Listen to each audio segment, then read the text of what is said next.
There are men whom the entire underworld bows to. Dante Moretti is one of them. But tonight, at his private airport in the dead of night, Europe's most powerful Don doesn't see his future wife. He sees her, the woman he betrayed, 7 months pregnant, covered in bruises, desperately trying to escape. And in a fleeting moment, Dante Moretti, a man who never puts anything above power, risks everything. Like and comment the city you're viewing from so I know how far this story has progressed. Don't go anywhere. The Gulfstream touched down at 11:47 p.m. No announcement. No runway lights beyond the minimum required. Sable Pines Private Airfield existed on no commercial map and appeared on no flight registry that any government agency had clearance to access. It sat 40 minutes outside the city in a flat stretch of land that belonged, on paper, to a shell company registered in Luxembourg, which was owned by another company in Malta, which traced back to a holding firm that dissolved itself every 3 years and reconstituted under a different name. The men who knew what the airfield actually was didn't need maps. They knew because Dante Moretti owned it, and Dante Moretti's name didn't appear on anything. He stood on the tarmac with his jacket open despite the October cold. 2 bodyguards flanked him at a respectful distance, close enough to react, far enough to pretend he had privacy. Behind him, 6 black SUVs idled in a loose formation, engines running, headlights off. 43 meters to his left, a second aircraft was already docked and being refueled. The Virelli family's plane, which had arrived 90 minutes ahead of schedule without explanation. Dante noted the early arrival the way he noted everything, quietly, with the specific kind of stillness that meant he was thinking about what it cost. He was 41 years old. He had the kind of face that had been handsome once and now was something harder, jaw defined by tension rather than genetics, dark eyes that didn't offer warmth as a default setting, a mouth that had long since stopped performing pleasantries it didn't mean. He was not a large man by the standards of the world he ran, but he carried himself with a density that made other men unconsciously step back when he entered a room. Not from fear exactly, from something more instinctive than fear, something that said, this one has already decided. Tonight, he was here to welcome Camilla Virelli, 26 years old, daughter of Enzo Virelli, head of the Virelli syndicate out of Milan. The alliance between the Moretti family and the Virelli network had been 3 years in negotiation and would, once formalized through the marriage, give Dante operational control over the northern Italian ports and a cut of the Virelli pharmaceutical pipeline running through 4 countries. It was not a small thing. It was, by any calculation that mattered to the men who ran the world beneath the world, the deal of the decade. It would make him untouchable. It would end the kind of threats that kept lesser men awake at night. Dante didn't need the deal to sleep. He hadn't needed anything in a long time. His underboss, Vincent Caruso, appeared at his left shoulder. Vincent was 53, broad-shouldered, with a gray-streaked beard he kept trimmed and eyes that had learned over decades to express loyalty on command. He had been with the Moretti family for 22 years.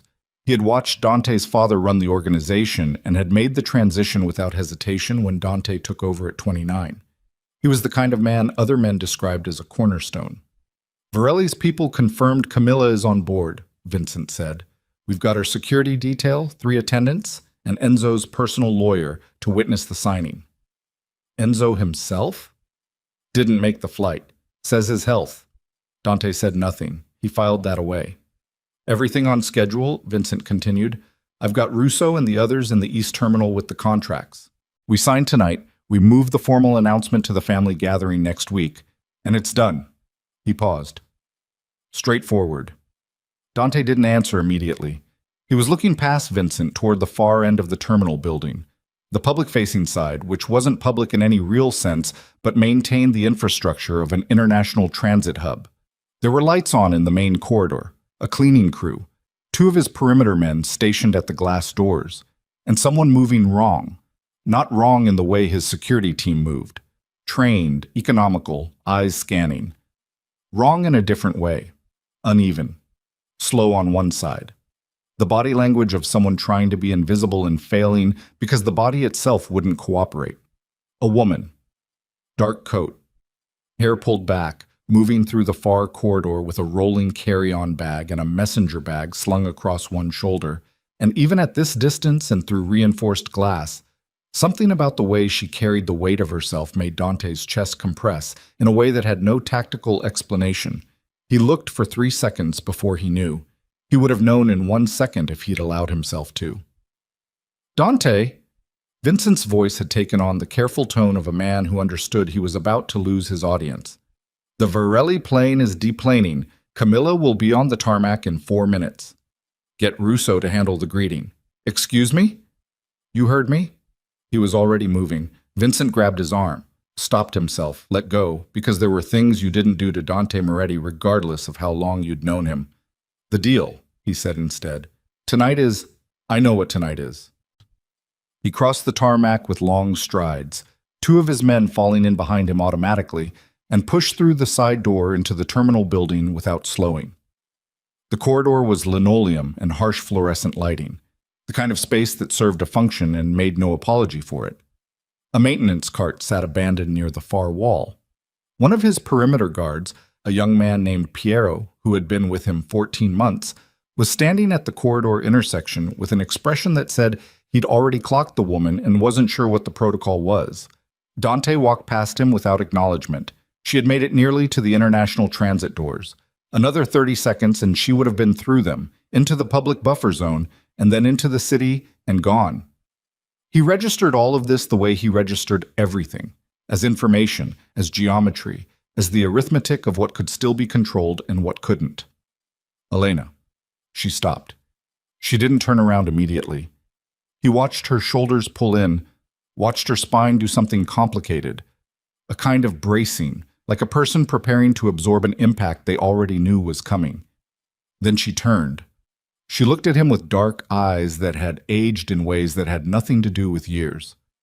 There was a bruise along her left jaw, faded to the yellow-green of old damage, a week old, maybe 10 days, a cut above her right eyebrow, healed but still visible. Her face was thinner than he remembered it, the angles sharper, but the sharpness wasn't the good kind. It was the kind that came from not eating enough, from too much stress metabolizing muscle into fuel. And she was… The word his mind supplied was enormous, and he hated himself for the inadequacy of it. 7 months. He'd been told 7 months by sources he wouldn't examine too closely in this moment. He looked at her, and the number became real in a way that data had protected him from. You have got to be kidding me, Elena Varelli said. Her voice was lower than he remembered, rougher, like something had been worn down in it. Don't move. I'm not doing this. She turned back toward the door. Elena. He put enough into his voice to stop her without touching her, and she stopped. And he knew she hated that she'd stopped, knew it because of the way her free hand closed into a fist at her side. He moved until he was close enough to speak quietly. His men had bracketed the corridor and entrance. No one would enter or exit without his knowledge.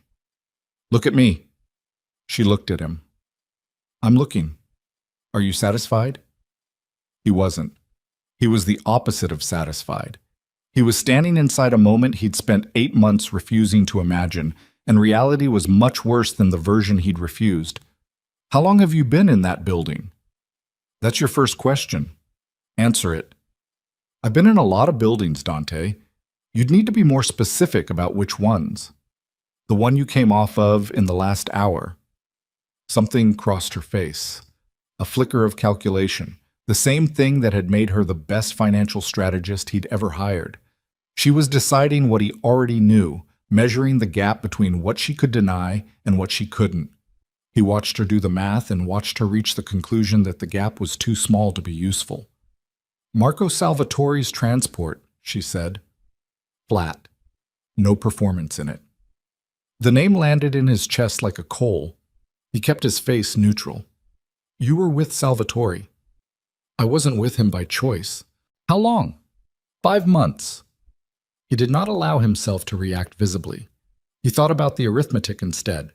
She had left his organization 8 months ago, had been removed, more accurately, which was the version he'd constructed for himself and which he was now being forced to dismantle in real time. 3 months on her own. Then 5 months with Marco Salvatore. Salvatore, who was the closest thing the Eastern Coalition had to a rival that Dante still took seriously. Salvatore, who had a reputation for creative cruelty that even men in this world discussed in lowered voices. He hurt you, Dante said. Brilliant deduction. Elena, no.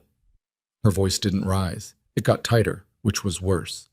You don't get to say my name like that. You don't get to stand here and look at me like I'm something that happened to you. I'm the one who... She stopped herself, pressed her lips together.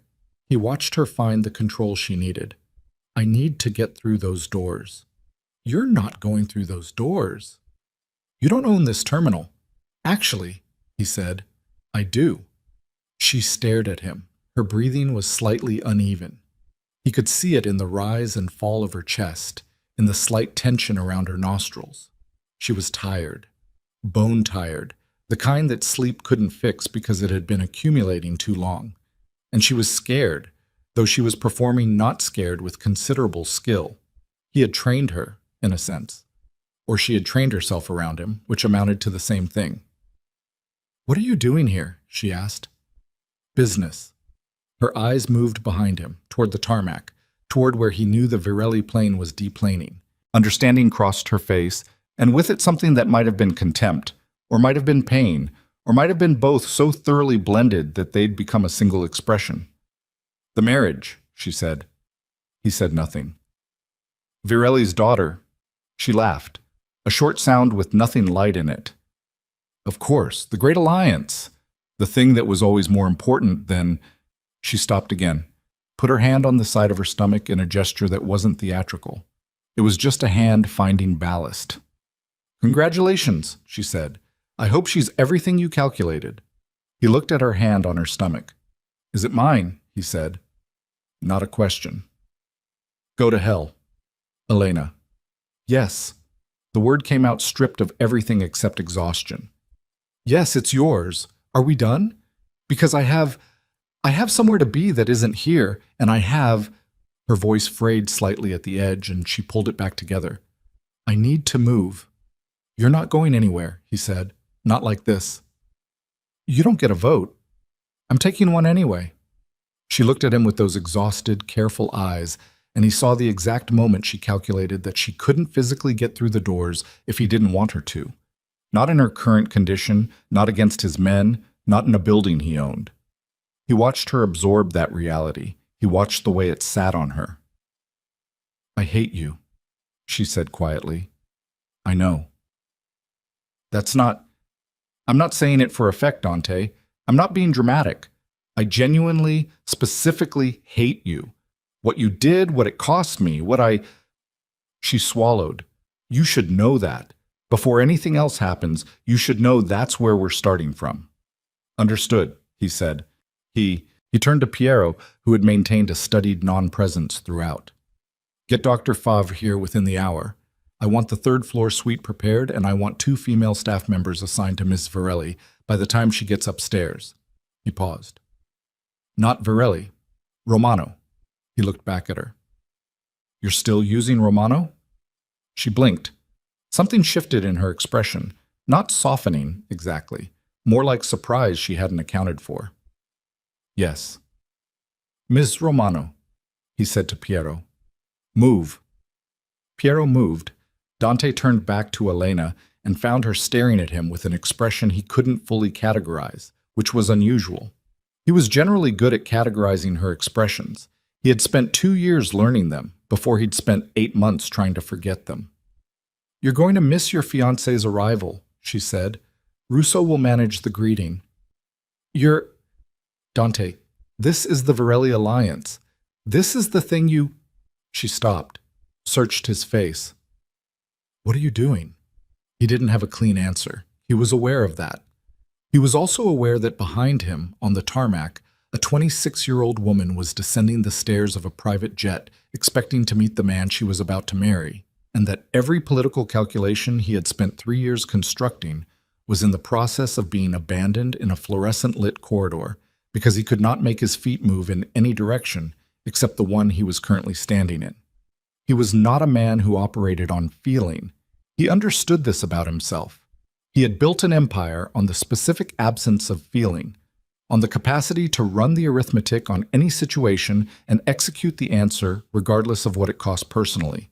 That was the job. That was what the job required. He had made the job his whole life because it was cleaner than the alternative, and he had believed that right up until 30 seconds ago. "Come with me," he said. "I'm not going anywhere with you." "Elena, you came off a salvatory transport, which means either you escaped or he let you go. And if he let you go, I know what it means if he let me go.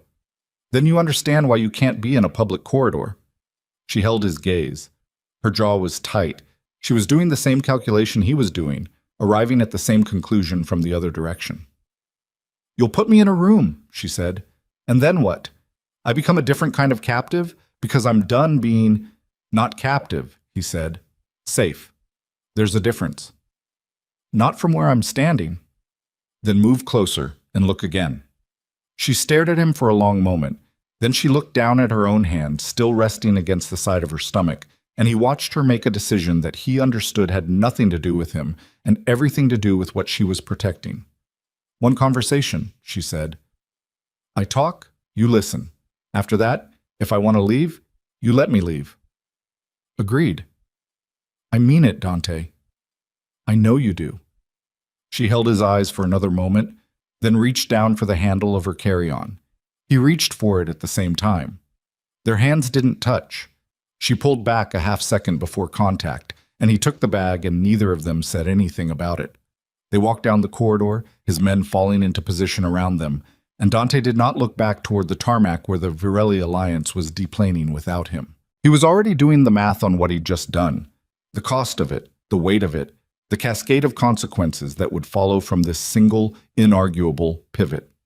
He was aware that it would be expensive. He was aware that walking away from the Virelli marriage without warning, without diplomatic cushioning, without the 3 years of careful preparation that had gone into building it, that it would read as an insult, that Enzo Virelli would have no framework for it that didn't end in grievance, that the rival families who had been watching this alliance take shape would now be watching it fracture, and that fractures were invitations.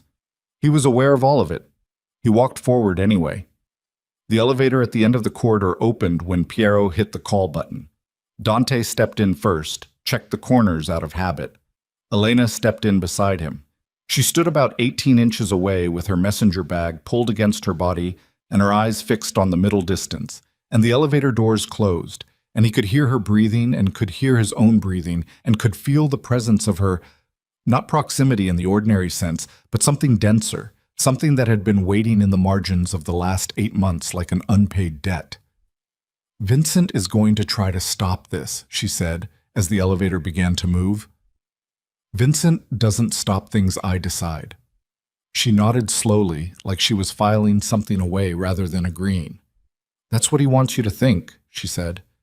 He looked at her. She didn't look back. She kept her eyes on the elevator doors. The elevator stopped at the 3rd floor. The doors opened. She walked out first, slightly ahead of him, and he noticed that she was listing slightly to the right. Compensating for the wait, compensating for what he suspected was an injury she hadn't mentioned. He noticed that she hadn't put down the messenger bag, despite the obvious discomfort of carrying it. He noticed that her grip on it was the kind of grip you used when something was more important than comfort. The suite was lit, staff already moving. A woman he didn't recognize, one of Piero's people then, brought in clean, was turning down the bed in the next room. A medical kit sat on the side table. Elena stood in the center of the suite and looked around it with the expression of someone who had learned to evaluate rooms for exits before evaluating them for comfort. "Sit down," he said. "I'm fine standing." "You're leaning." "I've been leaning for 2 months. I'm used to it." But she moved toward the low couch near the window and lowered herself onto it with the carefully controlled movement of someone whose body had become a negotiation. She set the messenger bag on the cushion beside her with both hands, deliberately, and he read the deliberateness. "What's in the bag?" he said. She looked at him. "Elena?" "Sit down," she said, "and I'll tell you everything." He pulled the chair from the desk and sat across from her and waited. Outside, he knew Vincent was handling the Virelli arrival and trying to reach him by phone. His phone had been on silent since he'd crossed the tarmac. He knew the window for managing this situation diplomatically was closing fast. He knew that every minute he sat in this chair was another minute that the alliance he'd spent 3 years building was being renegotiated without him, by people who didn't yet understand that he'd made a choice.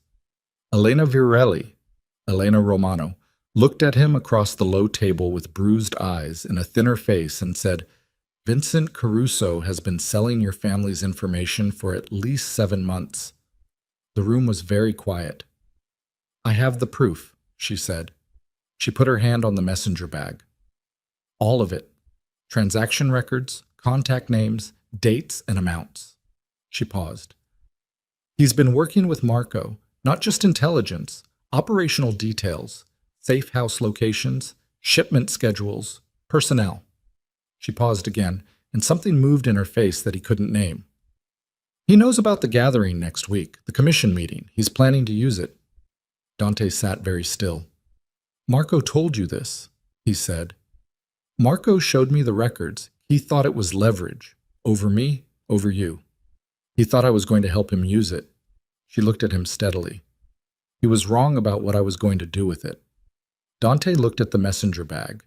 He looked at the woman sitting across from him with her hand resting on it like she'd been carrying this particular weight for months, which she had. He thought about Vincent Caruso, 53 years old, 22 years with the family, cornerstone, standing on the tarmac 45 minutes ago with his careful, loyal eyes and his careful, loyal voice. And he thought about the word cornerstone and what it meant when the corner turned out to be hollow. His phone buzzed in his pocket. He looked at the screen without picking it up. Vincent calling. He set the phone face down on the table. "Start from the beginning," he said to Elena. "All of it, from when you left." She took a slow breath. She pressed her lips together once, the way she always had when she was organizing something complicated, into a sequence she could actually say out loud. Then she opened the messenger bag and began to lay documents on the table between them, and Dante Moretti, who had not felt anything resemble fear in longer than he could calculate, felt something cold move through him that had no name yet, but was building toward one. Outside, on the third-floor window, the October wind pushed against the glass. Below them, on the tarmac, a 26-year-old woman in an ivory coat was being greeted by a man who was not the Don she'd come to marry. And somewhere in the city, in a heavily guarded estate that Dante now understood he'd been maneuvered to underestimate, Marco Salvatore was waiting to learn whether his leverage had arrived safely or had found its way to exactly the wrong hands. The first document Elena placed on the table was a wire transfer record. Dante looked at the account number. He looked at the date. He looked at the amount. He recognized 2 of the 3. The third, the destination account, he'd never seen before. But he would find it. He would trace every number on every page Elena was laying out in front of him, and he would build the complete picture. And when the picture was complete, he would know exactly what the man he'd trusted for 22 years had decided his empire was worth. Elena watched him read.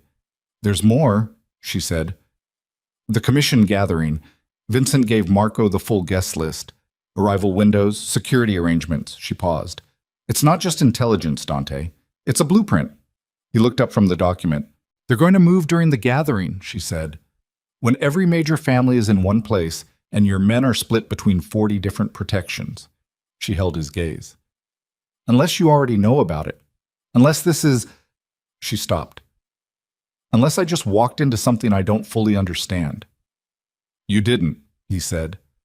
"How do I know that?" "Because if I wanted you dead, Elena, you'd already be dead, and you know that." She held his eyes for a long moment. "That's not exactly reassuring." "It's not meant to be reassuring, it's meant to be accurate." She looked down at the documents on the table. He watched her process something, some internal recalibration, some adjustment to whatever plan she'd been running since she'd walked off that transport. She hadn't come here expecting to find him. He understood that.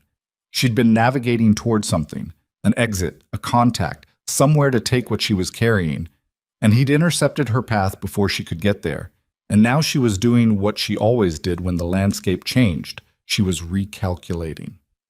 "If Vincent finds out I'm here," she said quietly, "he won't. Not yet. That's a narrow window. I've worked in narrower." He reached for the next document on the table, and his phone buzzed again on the table surface. Face down, screen dark, and he left it there. And Elena watched him leave it there. And something in her face shifted in a way he'd have to think about later, when there was time to think about things that weren't immediately critical. There wasn't time now. He read. Outside the window, the October sky was full of cloud, no stars, the kind of dark that had no softness in it.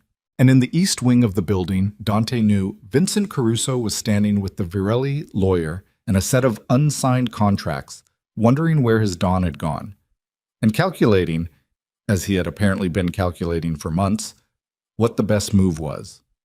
The problem for Vincent was that Dante was calculating too, and he had always been faster. The documents were spread across the low table like evidence at a trial, which was exactly what they were. Dante read without speaking. He had a way of reading that most people found unsettling. No visible reaction, no shift in posture, no tells in the face. He moved through each page with the same measured attention, and only someone who knew him well enough to track the small things would have noticed. The slight tightening at the corner of his jaw when he hit the third wire transfer. The pause, half a second longer than the others, when he reached the page with the operational details of the commission gathering. The way his right hand, resting on the arm of the chair, went very still on that page, like a man who had stopped all non-essential movement to direct everything available toward processing. Elena watched all of it. She had spent 2 years learning to read him at the level below expression because that was the only level that mattered with Dante Moretti. And what she read now was a man absorbing something that was costing him more than he would allow his face to show. Good, she thought, and hated herself slightly for thinking it. She was exhausted in a way that had moved past tired and into something structural. Exhaustion as a permanent condition of her body, running underneath everything else like a current she couldn't switch off. Her lower back had been a specific kind of pain for 6 weeks. Her right ankle, which she hadn't mentioned and wasn't going to, had been wrapped under her boot since 3 days ago when she'd misjudged a staircase in the dark. She needed water. She needed to lie down. She needed about 14 things that had nothing to do with the man sitting 4 feet away from her reading a document that outlined his underboss's plan to have him killed. She needed to get out of this building. She had not entirely given up on that goal. She'd simply suspended it pending new information. Dante set down the last page. He straightened the stack against the table with 2 precise taps, a habit she remembered, the kind of small organizational gesture that meant his brain was in a certain gear. Then he looked at her. The account receiving the transfers, he said. You traced it. As far as I could from what Marco had. It terminates in a private bank in Liechtenstein. The beneficial owner is masked behind 2 more layers of corporate structure. She paused. But the pattern of transfers matches the timing of 3 operational failures your family had in the last 8 months. Shipments that got hit. A safe house that got raided. She let that land. You attributed those to the Ferrano family. We had reason to. You had manufactured reason. Marco gave you the reason. Dante was quiet for a moment. Through Vincent. Vincent flagged the Ferrano connection to you, yes. He stood up. He didn't pace. He wasn't a pacer. But he moved to the window and stood with his back to her, looking out at the dark tarmac below, and she could see the tension in the line of his shoulders working through something that his face wasn't going to process publicly. 22 years, he said. I know. I was at his daughter's wedding. I know, Dante. He was at my father's funeral. He said it without inflection, just the fact of it, placed in the room. Elena said nothing. There was nothing useful to say to that, and she wasn't going to perform sympathy she didn't have the bandwidth for. Not tonight. Not after everything. He turned from the window. The thing she'd read in his shoulders was gone now, packed back down, compressed into the operational layer. How much does Marco know about what you took? He knows I had access. He doesn't know the extent of what I copied. She paused. He thinks he let me go as a message. Show up with nothing, or show up and give you what I have in exchange for protection. She looked at him steadily. He expected me to negotiate. He didn't expect me to just give it to you. Why did you? The question sat between them. Because if Vincent moves during the commission gathering and it works, she said, there's no version of what happens next where my daughter is safe. Marco's leverage dies with you. He has no use for her then. He has no use for me. She held his gaze. I'm not doing this for you. I want that to be completely clear. It's clear. I'm doing it because it's the only move that gets her a future that isn't... She stopped. Her hand went to her stomach again. She pulled it back, annoyed at herself for the tell. I need something from you in return. Name it. After this is done, however this ends, I leave. Clean. No obligations, no family debt, no claim on her from the Moretti name. She's mine. That's the trade. Something moved in his face. Not quite pain. Something adjacent to it that he shut down before it fully formed. That's not a decision I can make in this room. Then it's a decision you make before I let you use what's in that bag. Elena. No. Her voice was quiet, but it was not soft. I did not survive 5 months of Marco Salvatore's hospitality to trade one cage for another. You want what I have, you agree to my terms. All of them. Tonight. He looked at her for a long moment. She could feel him calculating. Not whether she meant it, because she could see he knew she meant it, but whether the calculation on his end added up to yes or to a counteroffer. Dante Moretti didn't give things away without knowing the full price. He never had. It was what made him the man he was, and it was the thing she'd spent 2 years learning to navigate, and it was the thing that had ultimately made her completely dispensable when the Varelli marriage became the smarter play. She waited. Agreed, he said. She searched his face. I mean it, he said, which was what she had said to him downstairs, and she registered the echo of it and didn't know what to do with it, so she filed it in the same folder where she'd been storing everything. She didn't have the capacity to process right now. The folder was getting full. A knock at the suite door. Dante crossed to it without hurry and opened it 6 inches. Piero's voice, low. Dr. Favre is here. And sir, Mr. Caruso is asking for you. He's in the East Corridor. He says it's urgent. Tell him I'm in a call with the Varelli lawyer. 20 minutes. He said to tell you Camilla Varelli is asking for an explanation and her father is on the phone from Milan. Then Vincent can explain to him that I'll be available shortly. He paused. And send Favre in.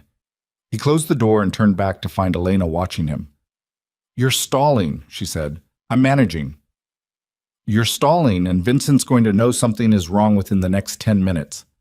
Vincent has been wrong about things for 7 months. He can be wrong for 10 more minutes. He said it evenly, but she heard the edge underneath it. Not anger exactly. The particular flatness that came from a man keeping anger at operational distance because anger wasn't useful yet. The doctor is going to look at you. I don't need... You have a bruise on your jaw that's 10 days old and you're favoring your right side and you haven't put that bag down since we got in the elevator.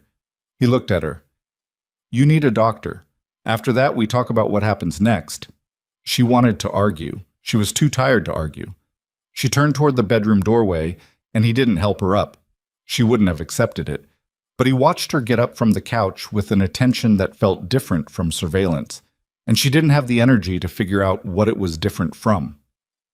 Dr. Favre was a small woman in her 60s with silver hair and the unhurried manner of someone who had operated in this world long enough that nothing surprised her anymore. She shook Elena's hand rather than waiting for an introduction, set her bag on the dresser, and looked at Elena the way doctors looked at people when they were taking in more than the obvious. When did you last see a doctor? She asked. 6 weeks ago. One of Marco's people. He was checking on, Elena gestured. On the pregnancy, not on you. Correct. Favre made a sound that expressed a professional opinion without requiring words. Sit on the edge of the bed, please. Elena sat. Through the open doorway, she could hear Dante on the phone. She couldn't make out the words, just the cadence, which was low and controlled and giving very little. She focused on the doctor's hands, which were efficient and gentle in a way that Elena hadn't encountered in months, and felt something try to crack open in her chest that she immediately sealed back. Not now. There was no now for that. Your blood pressure is elevated, Favre said. Not dangerously, but significantly. You're dehydrated. She paused over the ankle, looking at it with careful fingers. How long? 3 days. You've been walking on this for 3 days.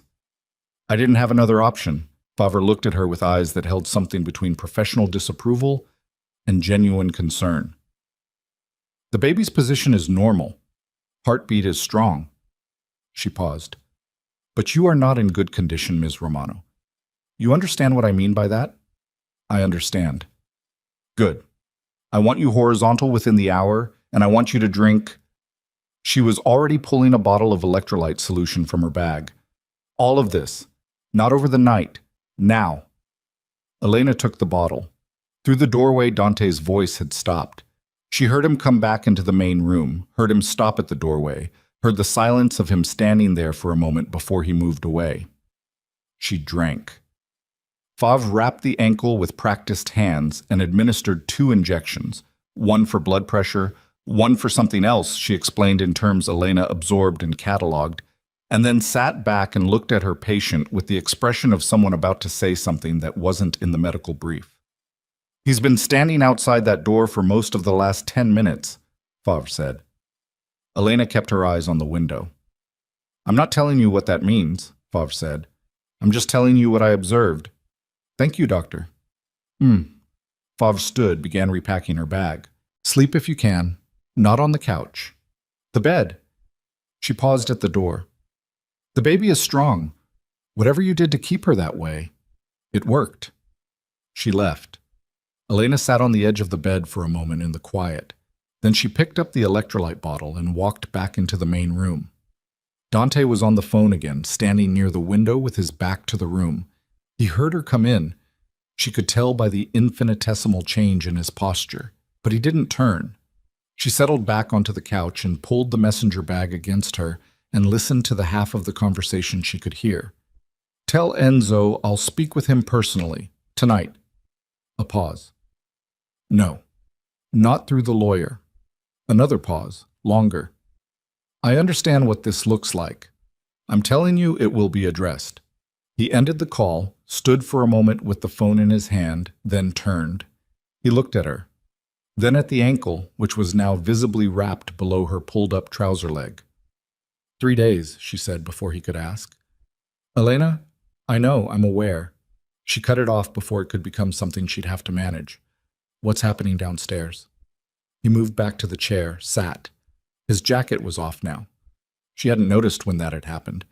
And he had the slightly frayed quality of a man who was running multiple problems in parallel and keeping none of them from the others. Enzo Varelli is angry, which is predictable.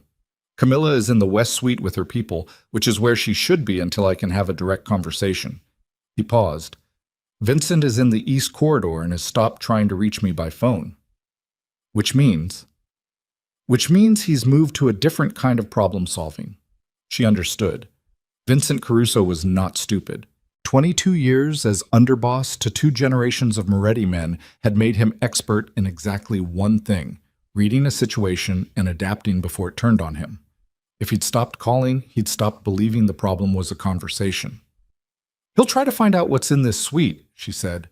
He'll have someone try. He won't do it himself. Who would he use? Dante looked at her in a way that told her he was already 3 steps ahead of this and had been since before she'd come back into the main room. Russo, he said. Possibly. Russo has been with the family 18 months, long enough to be trusted, short enough to be managed. Is Russo Vincent's? I didn't think so. A beat. I'm revising. She leaned forward slightly, ignoring the pull in her lower back. The operational failures, the safe house, the shipments. How many of your men were in those locations? The safe house had 4. His voice was level. 2 of them didn't make it out. She held his gaze. I'm sorry. Don't be sorry. Just help me finish the picture. She reached into the messenger bag and pulled out a second folder, thinner than the first, tucked inside a waterproof sleeve. Marco had a communication log. Not comprehensive. He wasn't stupid enough to keep everything in one place. But there are fragments, dates, and coded identifiers. She laid it on the table. I spent 3 months trying to match the identifiers to people in your organization. I got partial matches on 4. He took the folder. Russo is one of them, she said. Dante opened the folder. She watched him find Russo's identifier. She'd marked it, because she was precise about these things, even when she was running on insufficient sleep and an injured ankle in someone's borrowed suite. He looked at it for a moment. Then he set the folder down with the same precise two-tap alignment as the first stack. 4 months ago, Russo asked to be reassigned from cargo oversight to personal security, he said. Not to her. Thinking aloud, which he never used to do. She wasn't sure if he'd changed or if she was seeing something he'd always kept locked down. I approved it. Vincent recommended it. Of course Vincent recommended it. Russo has been in my immediate rotation for 4 months. They sat with that. It was a specific kind of silence, the kind that had weight in it, the kind that came from two people simultaneously doing the arithmetic on a number that came out somewhere between very bad and catastrophic. If Russo had been in Dante's personal security rotation for 4 months, then the information Vincent had been feeding Marco wasn't just operational. It was intimate, schedules, movements, the kind of detail that turned a Don into a target. They weren't going to wait for the commission gathering, Elena said slowly. Dante looked at her. The gathering is the big move, the public one, the one that takes out multiple heads at once. She was working through it as she spoke, the same way she worked through financial structures, finding the logic underneath the numbers. But if Russo has been in your personal rotation for 4 months and nothing has happened to you yet, they've been holding back. Which means the commission move isn't a contingency. It's the primary plan. She paused. They need you alive until then, because if you die before the gathering, the other families go to ground. The commission cancels, the whole architecture falls apart. They need me to be seen, he said. They need the gathering to happen as scheduled, with me present. With you as the reason everyone is in one place. The room was very quiet again. Dante reached for his phone. He turned it over in his hand once, without unlocking it. A man deciding something. Then he set it face up on the table and looked at her. I need to keep Vincent close for the next 72 hours, he said. If he runs, I lose half the evidence trail. I know. Which means I need to give him something to keep him from running. The marriage, she said. He nodded slowly. If I go downstairs tonight and apologize to Camilla and sign the preliminary documents, Vincent believes everything is back on track. He stays. He keeps the commission plan moving. She looked at him. You'd actually sign? Preliminary papers only. There are provisions, contingencies that would take weeks to finalize. He paused. Enough to keep Enzo cooperative and Vincent comfortable. And Camilla? Camilla deserves an honest conversation. She'll get one. In private, without her father's lawyer in the room. Elena looked at him for a long moment. She was processing something that she didn't immediately name, because naming it felt like crossing into territory she'd deliberately walled off. He was talking about using the marriage as a tactical cover. He was talking about sitting across from a 26-year-old woman and performing a future he'd already privately walked away from, and she understood the operational logic of it completely, and she hated that she understood it, and she hated more that she couldn't find a flaw in it. What happens to me while you're downstairs managing this, she said. You stay here. Father stays in the building. Piero stays on this floor, and he's the only one on this floor. He paused. You're not visible, which means Vincent doesn't have to account for you yet. And when he does have to account for me, that's a different problem for a different hour. He stood, reaching for his jacket. The documents stay in this room. Obviously. He paused, jacket in hand, looking at her across the table with its spread of evidence. You said Marco thought he was releasing you as a message. What was the message supposed to be?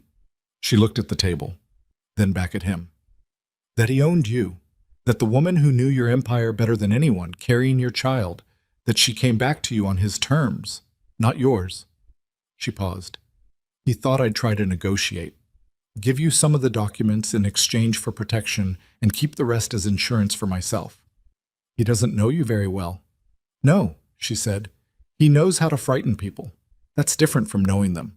Dante looked at her. He thought 5 months would break me down into someone predictable, she said. He forgot that I had more time in a room with you before that, learning to think about all the angles. She said it without warmth, without anything that resembled sentiment, just the fact of it. You taught me to play the whole board. He only saw the pieces. Something happened in Dante's face that he didn't fully suppress before she saw it. It was brief, a second, less, but it was there. She categorized it and sealed the category and moved on. "I'll be back within 2 hours," he said. "Don't open this door for anyone but Piero or Favre." "I know how to stay in a room, Dante." "I know you do." He paused at the door. The ankle, "Go manage your alliance." He went. She heard the door close. She heard his footsteps moving down the corridor. Even, unhurried, the walk of a man who was composing his face and his posture into something the people downstairs needed to see. She heard the elevator open and close. She sat in the quiet and drank the rest of the electrolyte solution and looked at the documents spread across the table, and she let herself have 30 seconds of something that she wouldn't have called fear, but was fear's close cousin, the kind that lived in the gap between what you'd calculated and what you couldn't control. She had given Dante Moretti everything she had, every piece of leverage, every document, every carefully assembled record of 7 months of betrayal and conspiracy. She had laid it all on a table in a room she couldn't leave and given it to the man who had already sacrificed her once when the math required it. She was betting that the math was different now. She was betting on a man who had spent 20 years being exactly as ruthless as the job required and not 1 degree less. She was betting that a daughter and a conspiracy that touched his blood and 2 dead men in a safe house that he hadn't known were burned until tonight, she was betting that the sum of those things added up to something she could work with. It was not a comfortable bet. She pulled the messenger bag onto her lap. There was one thing she hadn't put on the table, one document she hadn't laid out with the others. She'd told herself it was strategic, information held back as insurance. She'd believed that for about 3 minutes before acknowledging the real reason. It was the one piece of information that changed not just Dante's position, but hers. The one piece that she wasn't ready to negotiate with yet. She reached into the interior pocket of the bag, past the waterproof sleeve, and pulled out a folded envelope. She held it in her hands without opening it. She'd opened it once, 2 months ago, when Marco had left it on her desk as a demonstration. She hadn't needed to open it since. She remembered every word. It was a letter, handwritten, from Vincent Caruso to Marco Salvatore, dated 4 months before Elena had been removed from the Moretti organization. She'd spent 2 months thinking about what that date meant, 4 months before her removal. Which meant the conversation about removing her had happened, had been initiated, not by the Varelli marriage negotiations, not by Dante's political calculations, but by someone who needed her gone before she could find what she'd eventually found. The letter wasn't about the commission plan. It wasn't about shipment routes or safe houses. It was about her. Specifically, it was Vincent Caruso explaining to Marco Salvatore exactly who Elena Romano was, exactly what she knew about the Moretti financial architecture, and exactly what she would be worth to the right buyer, once she was outside Dante's protection. Vincent hadn't just helped remove her from the organization. He had sold her to Marco before she'd even left. She folded the envelope back along its creases. She set it in the bag. She closed the bag. Downstairs, Dante Moretti was sitting across from a woman he was about to half marry for the sake of keeping a traitor comfortable and a 72-hour window intact. He thought he knew the full shape of Vincent's betrayal. He thought the documents on the table were the complete picture. He didn't know about the letter. He didn't know that the man he was about to smile at across a table of preliminary contracts had engineered Elena's removal from his life, specifically to deliver her to Marco, had done it 8 months ago, methodically, using Dante's own political anxieties as the mechanism, had used the Varelli marriage as the excuse and Dante as the instrument. She hadn't decided yet whether to tell him, not because she was protecting Vincent, not because she had any remaining interest in calibrating Dante's emotions, but because the moment he knew, the moment it was real to him that Vincent had used him as a weapon against her, specifically, deliberately, she wasn't sure she could predict what Dante Moretti would do. And an unpredictable Dante Moretti in a building that also contained Vincent Caruso and a Varelli security detail, and her, 7 months pregnant with a wrapped ankle in a third-floor suite, was a variable she needed to think through before she introduced it. She was still thinking when her phone, the one she'd bought with cash in a transit hub 6 days ago, the one only one person in the world had the number for, vibrated once on the couch cushion beside her. She looked at the screen. One message. No name. Just a number she recognized because she'd memorized it and then deleted it, which was what you did when the number was dangerous. The message said, She's with him now, isn't she? I thought she might find her way there. Tell the Don I said hello. And tell him the window he thinks he has is already closed. She read it twice. Then she looked at the door, and at the documents on the table, and at the bag in her lap, and she thought, Vincent already knows. He had known before Dante came through those terminal doors. He had known, or suspected, and had said nothing, had stood on the tarmac and spoken about schedules and contracts and straightforward evenings with his careful, loyal eyes, because a man running a 7-month conspiracy doesn't react to surprises. He absorbs them and recalculates. He was recalculating right now. And Dante was downstairs in the same building, within 50 meters of the man who had already decided what to do with him, sitting at a table trying to manage a marriage alliance that Vincent now knew was being used as cover. And he didn't know the window was closed, and she was the only person in this building. Not fast. She couldn't do fast. Not with the ankle and the weight she was carrying and the specific gravity of 7 months of accumulated damage to a body that had been running on insufficient everything for too long. But she moved with the kind of deliberate urgency that didn't waste motion, because she had learned in the last 5 months that panic was a luxury and motion was a tool, and the difference between the two was whether you survived what came next. She crossed to the suite door and opened it. Piero was in the corridor, 4 feet away, and he turned with the trained reflex of a man whose hand went to his jacket before his brain caught up. He saw it was her, and the hand came back down. He was young, 24, maybe 25, with a careful face that didn't give much away. She had decided in the elevator that he was probably good at his job. "I need to reach Dante," she said, "right now. Mr. Moretti is downstairs with the... I know where he is. I need you to get a message to him without going through the internal comm system." Piero looked at her, processing. "Not the radio," she said, "not the building system. Nothing that routes through the East Corridor or any station Vincent Caruso has access to." She held the phone up so he could see the screen without taking it from her. "Read it." He read it. His face did something careful and controlled, and then settled back into neutral, but she'd seen the shift underneath. He understood what he was looking at. "Your personal cell," she said. "Direct to his. Now." He already had the phone out. She stood in the doorway and listened to him make the call.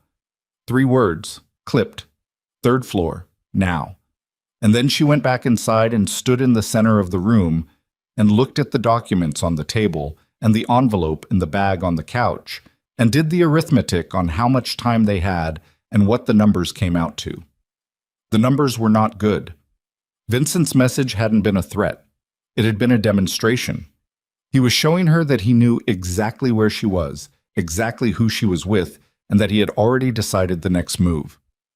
Men who were still calculating didn't send messages like that.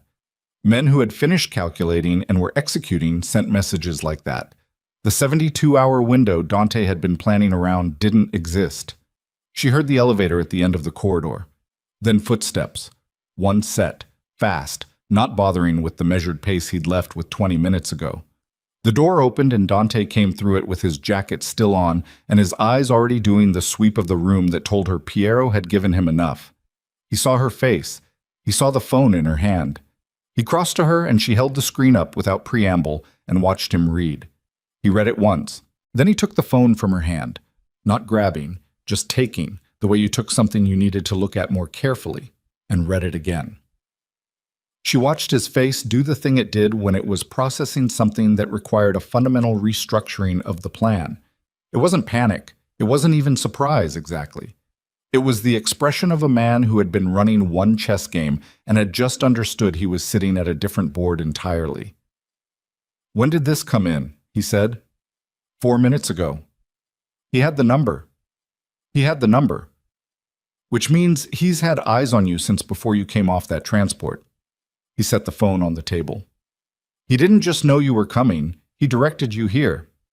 She had reached that conclusion 30 seconds before he said it, and it had not gotten easier in the intervening 30 seconds. He knew you'd be at the airfield for the Virelli arrival. He knew if I appeared there, you'd... She stopped. He used me as the delivery mechanism. The documents, the evidence against him, he let me take them. He knew I'd bring them straight to you. Dante looked at her. He wanted you to have the documents, she said. He wanted you to see them tonight, here, in this building, while he's 40 meters away and your attention is split between a marriage alliance and me and a conspiracy you think you have 72 hours to manage. She kept her voice level because the alternative was something she didn't have room for. He's not afraid of the evidence. He has a counter to it already prepared. What counter? I don't know yet. Think. She did. She stood in the center of the room and she thought, the way she'd learned to think working alongside him, not from the emotional surface, but from the structural logic underneath, the architecture of incentives and risks, and what a man like Vincent Caruso would need in order to walk into a building where his target had just received proof of his betrayal and feel confident rather than cornered. He needs a version of events, she said slowly, a counter-narrative that neutralizes the documents, something that makes your family question the evidence before they can act on it. She paused. He'd need corroboration, someone else in the building tonight who can support his version. Russo, possibly. But Russo is too junior. He'd need someone the family respects. She looked at him. Who else is in this building tonight? Dante was quiet for exactly 2 seconds. The Virelli lawyer, he said. Enzo sent his personal lawyer, a man named Castellano. He's been the Virelli family's legal counsel for 15 years. And how long have you known that Enzo is the one who pushed hardest for this marriage alliance? Another silence. Different quality this time. You think Enzo is part of it, he said. I think the Virelli alliance didn't come from nowhere. I think someone sold Enzo the idea that marrying his daughter to you was the fastest path to expanding his network. And I think that someone needed you committed to the alliance before tonight, so that when everything came apart, you'd be isolated, politically, diplomatically, without the alliances you gave up to get here. She picked up the messenger bag and reached for the envelope. And I think I've been sitting on something I should have shown you an hour ago. She held it out. He took it. He unfolded it. She watched him read, and she watched the moment he hit the date, the specific date, 4 months before her removal, because that was the moment his face changed in a way that was different from every other change she'd watched it make tonight. This one went somewhere she hadn't seen before, somewhere below the operational layer, below the controlled processing, into something that didn't have a professional face on it. He read to the end. He read it again. He set it on the table with the other documents, except he didn't do the 2-tap alignment this time. He just set it down. He sold you to Salvatore, he said, before I left, before you made the decision to remove me. Vincent had already brokered the arrangement. She kept her voice steady. You didn't decide to push me out because the Virelli marriage required it. You decided because Vincent managed the information you had access to. He made the marriage look like a reason. He made the timing look coincidental. She paused. You were the mechanism, Dante. He used your ambition and your political instincts and your capacity to make cold calculations, and he ran me through you like a transaction. The room was so quiet she could hear the ventilation system. She could hear her own heartbeat, which was doing something elevated and insistent that the doctor had told her to avoid. Dante's hands were on the table, flat, fingers spread. He was looking at the letter. Say something, she said. I'm thinking. Think out loud. He looked up. His eyes were different than they'd been all evening, Chuck. Not colder, which would have been the predictable direction, but something stranger. Something that looked, in the insufficient sweet lighting, like a man who had been operating inside a structure he trusted and had just watched the structure become a different shape entirely while he was standing in it. I removed you, he said, because Vincent told me the Virelli family had run a background check and flagged your name in connection with the Bellini operation 3 years ago. He told me Enzo Virelli had personally requested your removal as a condition of the alliance. She stared at him. I had it verified, he said. 2 independent sources confirmed the Virelli request. What 2 sources? Castillo in my intelligence division, and Ferro, who handles the European communications. She picked up the thin folder from the table, the one with the coded identifiers, and turned 3 pages in and pointed without speaking. He looked at where her finger was resting. 2 identifiers. Side by side in a communication log dated 6 months ago. He'd seen them when he'd read the folder the first time. He'd moved past them, because at that point he hadn't matched all the identifiers yet. He looked at them now and matched them. Castillo. Pharaoh. He straightened up slowly. 4 months before I was removed, she said, Vincent had already arranged my sale to Marco, but he needed a mechanism to get me out of your organization without you questioning it. So he fabricated a condition from the Virelli side, used your own network to corroborate it through people he'd already recruited, and let you make the decision yourself. She paused. He's been doing this the whole time, not forcing outcomes, curating the information you receive until you reach the conclusion he needs. Dante was looking at the wall behind her, not seeing the wall, seeing something else. She understood what he was seeing. He was reviewing 22 years of decisions through a new lens, and the review was happening fast, and it was violent in the way that certain kinds of understanding were violent. The Ferrano attribution, he said, the 2 men we lost in the safe house, were casualties of a plan he needed you to blame on someone else, to keep you looking in the wrong direction while he finished the commission architecture. Their names were Pinto and DeRosa. He said it to the wall. Pinto had a son, 8 months old. She said nothing. There was nothing to say to that. He turned. He picked up his phone and dialed and held it to his ear, and when it connected, she heard him say very quietly, "Find me Castillo and Pharaoh, right now, both of them. Don't tell them why." A pause. "No, don't use the radio." He ended the call and looked at her. "I need to go back downstairs. Dante, I need to be visible. I need Vincent to believe the timeline he's running is still intact." He picked up the documents from the table, all of them, in a single organized motion, and crossed to the room's safe built into the closet wall, opened it with a code she didn't watch him enter, and placed everything inside. He left the envelope on top, last. He closed the safe. "You stay here. You just told me downstairs that Vincent has already adjusted his timeline." "I know. Which means whatever he's planning, it's not 72 hours from now. It could be tonight." "I know that too." Then going downstairs and pretending, "I'm not pretending anything." He turned from the safe. "I'm going downstairs to have a direct conversation with Vincent Caruso, and I need to do it in a room where I control the exits, with my own people in position, before he decides to move somewhere I can't manage." He paused. "If he believes his message rattled you enough to make you bring me back up here, he'll think he has the initiative. I need him to believe that for another 30 minutes. She looked at him. "And what happens in 30 minutes? 30 minutes is enough time for Piero to move the right people into position." He was already at the door. "Lock this door. Don't open it for anyone." "You said that an hour ago and you were wrong about the timeline." He stopped with his hand on the door. He looked back at her.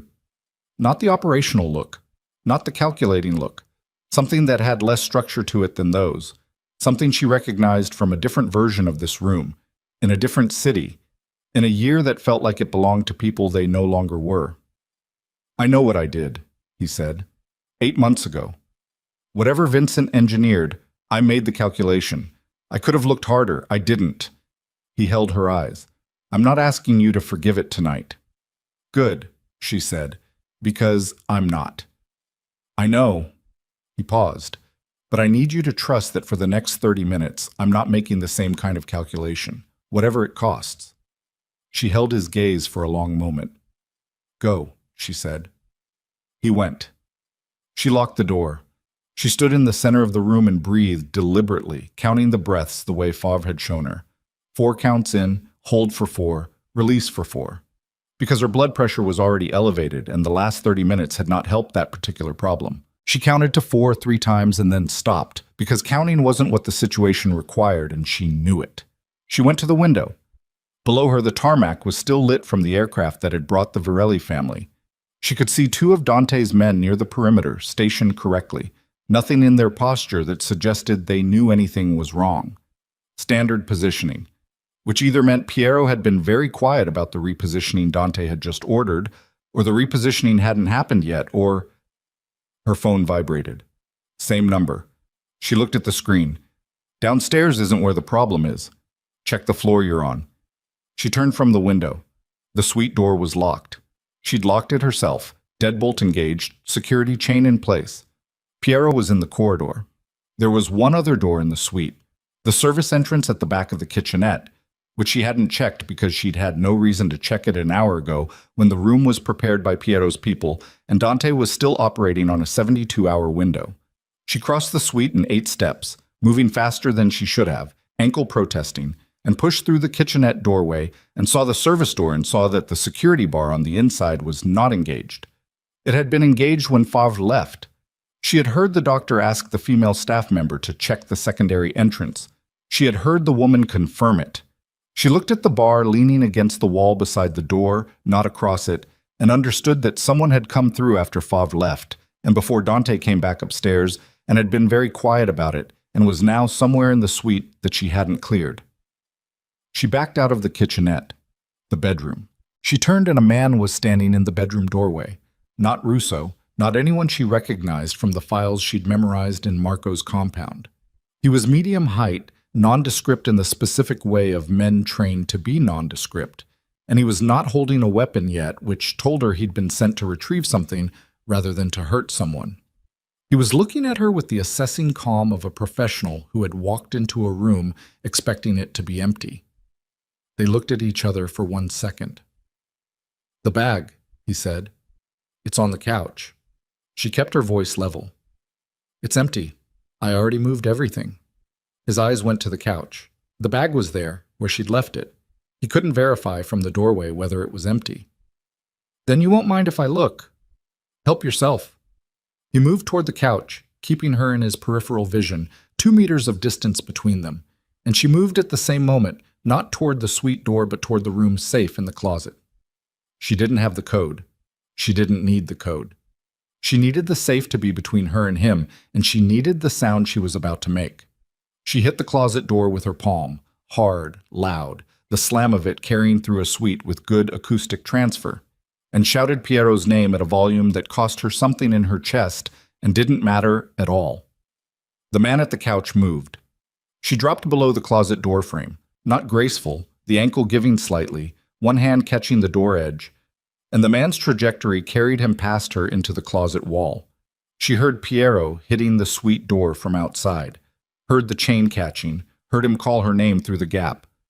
"Service entrance," she said, loud, clear. Someone came through the service entrance. The man recovered faster than she'd calculated. Professionals always did. And he turned and his hand came up with something she'd been wrong about. He had brought a weapon, and she'd been wrong. And the weight of her own miscalculation was specific and cold in the half-second she had to process it. The suite door came off the chain. Piero came through it low and fast, and the sequence that followed was brief and loud, and she pressed herself into the closet doorframe with her arms across her stomach and her face turned away. And when it was over, there was a man on the floor of her suite making a sound that meant he was alive and incapacitated, and Piero was breathing hard with his weapon drawn and looking at her. "Are you hurt?" he said. "No." She checked herself. Her hands were shaking, yet she registered this as information rather than reacting to it. "I'm not hurt. The baby is—" She put her hand against her stomach and waited and felt movement and breathed. "We're fine." Piero was already on his phone. She heard him talking to someone. Not the radio, a personal line. Words she was processing at a slight delay because her brain was running a half-second behind her body's adrenaline. She heard him say Dante's name and heard the words third floor and contained, and then she stopped listening to Piero and started listening to everything else. She heard distantly from somewhere below the floor she was standing on, a sound she'd heard before in a different context, and recognized now with the specific clarity of something your body knows before your mind catches up. It was not a single sound. It was several sounds in rapid sequence, beginning with what might have been a door and ending with something that wasn't a door. The floor under her feet did not shake. She was not in a building with insufficient structure, but something in the transmission of the air through the ventilation system changed, and Piero stopped talking mid-sentence and looked at the ceiling, and they both stood in the wreckage of her suite and understood simultaneously that 30 minutes had been the wrong number. Dante had not had 30 minutes. She moved to the window.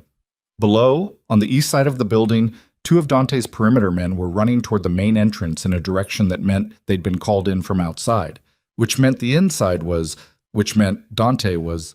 She turned to Piero. "Where is he?" she said. Piero's phone was at his ear. His face had gone to a specific kind of still that she associated with men receiving information they were trying to keep neutral while they processed it. "Piero." Her voice came out harder than she'd intended, harder than she'd known she had available right now. "Where is Dante?" He lowered the phone slowly. "East corridor," he said. "Ground floor." "Is he—" "He's alive." Piero's voice was precise. There was an altercation. Vincent." He stopped. Russo and two others moved on him in the corridor. He's contained the situation, but... He stopped again. "But what?" "Vincent isn't there." She stared at him. "He wasn't in the building," Piero said. "When Dante went down to find him, Vincent was gone. He'd been gone for at least 20 minutes. He looked at her and she could see him assembling the information into the same shape she was assembling it into. "The man in your suite wasn't sent to retrieve the bag, Ms. Romano. He was sent to confirm you were still in the building." She heard what he wasn't saying. Vincent had never intended to move during the commission gathering. That was the architecture he'd let her see, the plan she'd analyzed and delivered to Dante with the confidence of someone who had correctly read the evidence. The commission plan was real, but it was the secondary plan. The contingency. The primary plan was tonight, and she had walked through a terminal building carrying proof of it and handed it to the one man whose death would set it in motion, and she had helped Vincent's people confirm her location, and she had spent the last 2 hours in this suite while the building organized itself around the thing that was actually happening, and all of it, the message, the timing, the man through the service entrance, was not Vincent panicking. It was Vincent executing. She crossed the room to the safe. "What's the code?" she said to Piero. "I don't have— Get Dante on the phone and get me the code." She put her hands on the safe door. "Right now." Because if Vincent was gone, if he'd been gone for 20 minutes before Dante went downstairs to find him, then he hadn't run. Men running didn't send demonstration messages. Men running didn't send someone to confirm her location. Men running didn't leave a primary target alive after a corridor confrontation that 2 trained men in Russo couldn't finish. Vincent had left the building because the next phase of the plan required him to be somewhere else. She knew where. She'd read the commission documents twice. She'd memorized the guest list, the arrival windows, the security arrangements. She'd handed all of it to Dante and watched him put it in the safe, and she'd thought, this is the evidence that stops the plan. She had been thinking about it wrong. The commission gathering was in 48 hours. The guest list Vincent had provided to Marco included 7 heads of family, their primary security details, and the location, a private estate 40 minutes north of the city, registered in the same kind of shell company architecture as this airfield, owned on paper by no one real. But Vincent had provided that list to Marco 7 weeks ago. 7 weeks was enough time to change the location.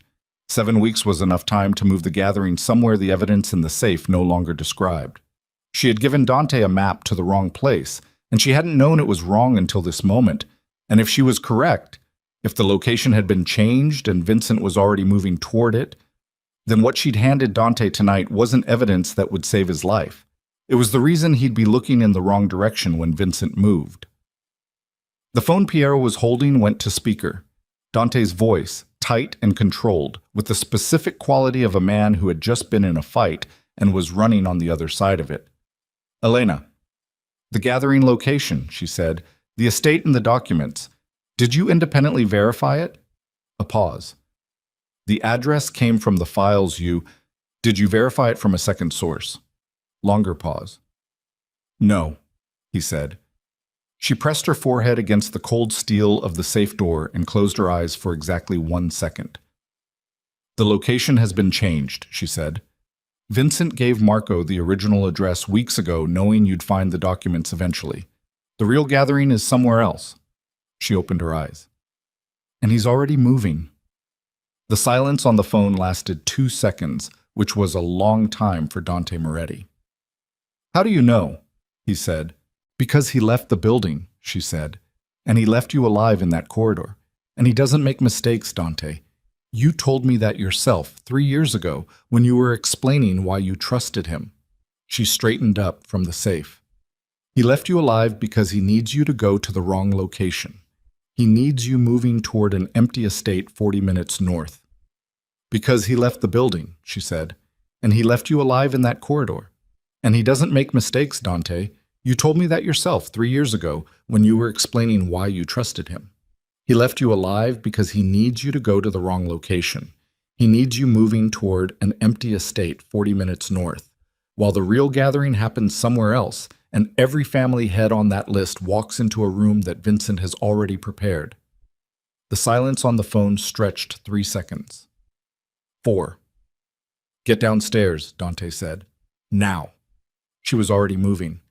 Piero was beside her before she reached the suite door, hand not touching her arm, but close enough to catch her if the ankle gave, which she registered and didn't comment on because there wasn't time to comment on anything. They went through the door and down the corridor, and she took the stairs rather than waiting for the elevator because stairs were faster and the elevator was a box, and she was done with boxes for the evening. The stairwell was concrete and industrial, and her footsteps echoed in it, and Piero's footsteps echoed behind her, and she counted the flights by feel because she was watching the door below, not the stairs. And when she pushed through the ground floor door into the east corridor, she saw Dante immediately. He was standing 15 feet away with his jacket gone and his shirt pulled open at the collar and a cut along his left forearm that someone had already wrapped in a pressure bandage that was doing its job adequately but not elegantly. 2 of his men were with him. On the floor of the corridor 10 feet further down, Russo was face down with his hands zip-tied behind him and the specific stillness of a man who had stopped arguing with the situation. A second man she didn't recognize was similarly positioned near the wall. Dante looked at her when she came through the door. His eyes went to the ankle, to her face, back to her face. "I'm fine," she said, before he could ask. "Where's the third?" "What third?" "Russo and 1 other on the floor. You said 2 others moved on you." Something shifted in his expression. "The third didn't stay." She understood. She filed it and moved on. "We need to find the real location. Who in your organization would know about a change to the commission venue? Who handles the logistics for that level of meeting?" "My protocol officer, a man named Bianchi." "Is he clean?" "He wasn't in the files." "That doesn't make him clean." "No," Dante said. "It doesn't." He turned to the taller of the 2 men beside him, 50s, heavy-built, with a face that had absorbed a lot of weather. "Aldo, get Bianchi in a room. Don't tell him why. Don't let him make any calls first." Aldo moved. Dante looked back at Elena. In the fluorescent corridor light, she could see the full extent of what the last hour had done to him. Not physically, though the arm was real enough. Something in the arrangement of his face, the places where the controlled surface had worn thin. She'd seen him in difficult situations before, in the 2 years she'd worked beside him, and she'd seen the control hold through all of them. She was seeing it hold now, but she was also seeing what it was costing to hold it, which she had not seen before. "The Enzo Varelli piece," he said. "Walk me through your reasoning." "Not here." He looked at the corridor, at Russo on the floor, at the second man, at the 2 remaining guards. "Conference room, 20 meters."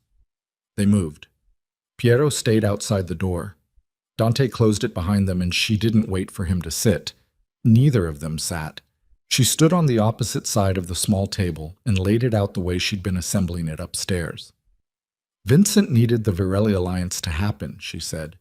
"He needed you committed to it, politically and financially, for a specific reason. It isolated you. The families you'd maintained independent relationships with, you distanced from in order to consolidate with Varelli. The operational redundancies you'd built, you streamlined because the alliance made them seem unnecessary." She paused. "He used the alliance to reduce your options before he moved. Enzo was part of this. I think Enzo was sold the same story Vincent sold you, a slightly different version. Enzo was told the marriage would expand his network. He was told you were eager for it. The alliance was real from Enzo's perspective. It served him." She paused. "But Castellano, the lawyer Enzo sent tonight, Castellano has been in communication with a contact I found in Marco's files, a contact who appears twice in Vincent's communication log." Dante looked at the table surface, thinking. Castellano was sent to witness the signing tonight, he said. If the signing happened, if I signed preliminary documents and Enzo's lawyer was present, it would be on record that the Moretti-Varelli alliance was formally initiated, which would be read by every other family, as you having chosen the Varelli network over your independent position, making the alliance the last thing I did before the commission gathering, and making it look, after the fact, like you'd leveraged the gathering to benefit a specific alliance rather than maintain the commission's neutrality.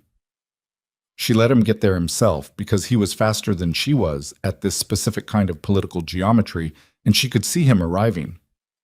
Every family at the gathering would have reason to question my motives, he said quietly. The commission operates on the principle that no single family controls the agenda.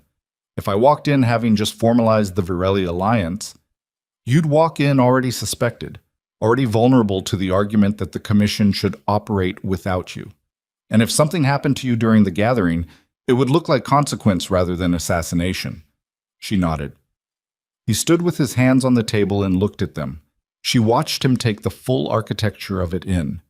22 years of a man standing beside him, watching, learning, filing every vulnerability, and then constructing a plan so precisely fitted to Dante's own decision-making patterns that it was essentially a trap built from his own character.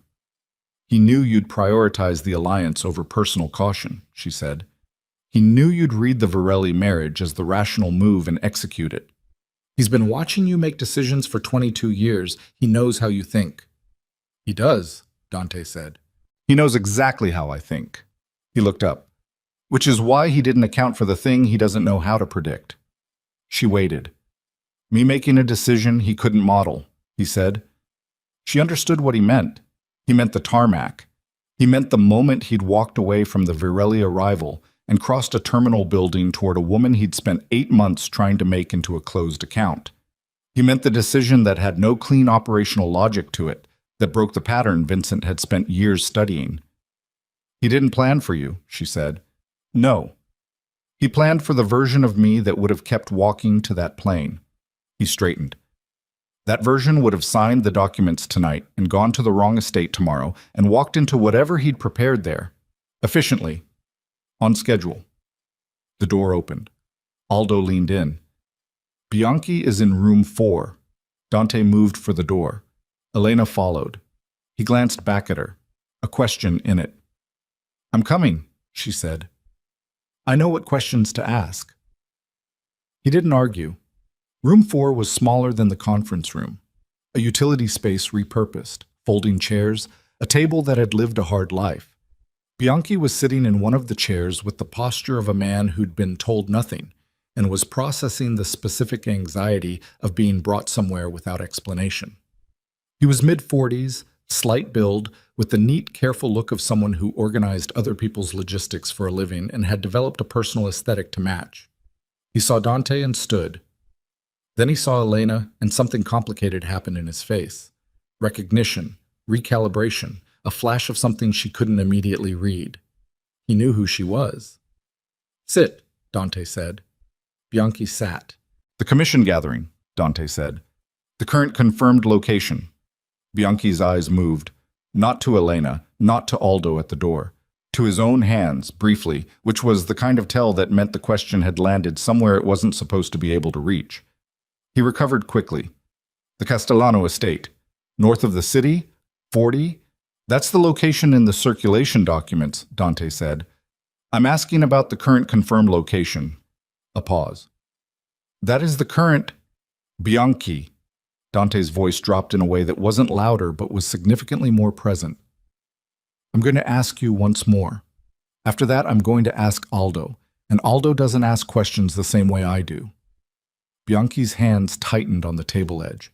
Elena watched his face run through several options and arrive at the one that looked most like self-preservation. The Castellano estate location was rotated 3 weeks ago, he said. Standard security protocol. Rotating the confirmed venue 6 weeks out, and again 3 weeks out to prevent intelligence from reaching hostile parties, Dante said. Yes, I know the protocol. I created the protocol. A beat. Who authorized the second rotation? The protocol authorizes automatic rotation on who confirmed the new location to the attending families. Bianchi's mouth closed, opened. Mr. Caruso handles commission communications at the coordination level. Who received the updated location. The room was very quiet. All attending parties received the updated coordination package, Bianchi said. He was choosing his words with the care of a man walking on ice he's not sure about. Through the standard secure channel. All attending parties, Elena said, including Marco Salvatore's representative. Bianchi looked at her. She watched him decide something. She watched him decide wrong. Marco Salvatore is not a commission attendee. His family was excluded from the commission roster 4 years ago but his representative received the package, she said, through a secondary forward, something in the secure channel architecture that routes a copy to an address that isn't on the official distribution list. He stared at her. I spent 3 months inside Marco Salvatore's financial operation, she said. I know what his incoming intelligence looks like. I know the metadata on his commission-related files. She leaned forward slightly, ignoring the pull in her back. The forward exists, and you built it, and you've been maintaining it for how long? The ice Bianchi had been walking on ran out. He said nothing, which was, in its way, everything. Dante straightened from the table. He looked at Bianchi with an expression that had gone to a place past anger, a place where anger wasn't necessary because the conclusion was clear and conclusions didn't require emotion. The real location, he said, now. If I tell you, if you don't tell me, the next conversation you have is with Aldo, and the conversation after that is with no one, because there isn't one. He said it without inflection. A forecast, not a threat. The location. Bianchi looked at the table, at his hands, at the table again. He was running the arithmetic on his own situation and arriving at the number Elena had already calculated for him. He was in a room with Dante Moretti. His access to Vincent was gone. The man who'd been running him was no longer in the building, and the protection he'd been promised was 30 minutes ago. Villa Serrano, he said. Quiet. Private estate on the Ligurian coast, 2 hours south. Arrival windows. Family heads begin arriving at 0400. Full assembly by 06. Elena looked at the clock on the wall. It was 23 minutes past midnight. 3 hours and 37 minutes. She did the arithmetic. 2 hours to reach the Ligurian coast. That left 90 minutes, less, accounting for mobilization time, to assemble, move, and be in position before the first family head arrived at a location that Vincent had prepared specifically to function as a killing ground while every significant power in the criminal world was inside it. She looked at Dante. He was already looking at her. She could see him running the same numbers and arriving at the same margin and doing what she was also doing, not dwelling on the tightness of it, because dwelling was a luxury and they were 90 minutes from running out of luxuries entirely. Aldo, he said, get everyone we can move in 40 minutes into vehicles, armed for a hardened approach. I want Favre and 2 others staying with Miss Romano in this building. He held up a hand before Aldo could respond. Not a request. I'm not staying in this building, Elena said. Elena, I'm the only person in your organization who has been inside Marco Salvatore's operation for 5 months. She kept her voice level and precise. I know his security architecture. I know how he layers his perimeter. I know the 2 spots in any fortified position where he puts his most trusted people because I watched him do it 4 times. She held Dante's eyes. You don't have time to brief your team on any of that. You need me in a vehicle telling your people what they're walking into. You are 7 months pregnant with an injured ankle. I'm also the reason you know about any of this. I'm also the reason you have 3 hours and 37 minutes instead of 0. She paused. I'll stay in the vehicle. I'll provide intelligence. I won't set foot outside it. He looked at her for a long moment. She could see the argument assembling itself, and she could see him running the operational calculus on it, and she could see exactly when the calculus landed on the truth, which was that she was right, and he knew she was right, and neither of them had the time for him to pretend otherwise. In the vehicle, he said. In the vehicle. He turned to Aldo. Move. The next 22 minutes were organized chaos of the specific kind that Dante's organization ran on. Not loud, Not frantic, but dense with motion, with people appearing and disappearing on assignments that had been processed and delegated in under 60 seconds. Elena sat in the conference room with Piero and watched through the window as the tarmac began to fill with men she recognized as the close-in tier of Dante's operation. Not foot soldiers, not perimeter staff. The people he kept within arm's reach for situations that required a particular kind of resolution. There were 14 of them. She counted because counting was useful, because knowing what resources you had was the first step in knowing what you could do with them. 14 men, armed and moving with the efficiency of people who had done this kind of deployment before. 3 vehicles, large, black, the kind of SUVs that were heavier than they looked and had modifications she didn't need to ask about to understand. Dante moved among them with his arm rebandaged by someone who'd clearly done field work before. Jacket replaced, speaking in the low-clipped exchanges of a man distributing a plan he'd assembled in his own head in the last 20 minutes. She watched him and thought about the letter in the safe upstairs. The letter from Vincent to Marco, dated 4 months before her removal. She thought about what Dante had said in the conference room. He knew exactly how I think. And she thought about what it meant to have someone know how you think and use it against you for 7 months without detection. She thought about Pinto and DeRosa, a dead man and a son 8 months old.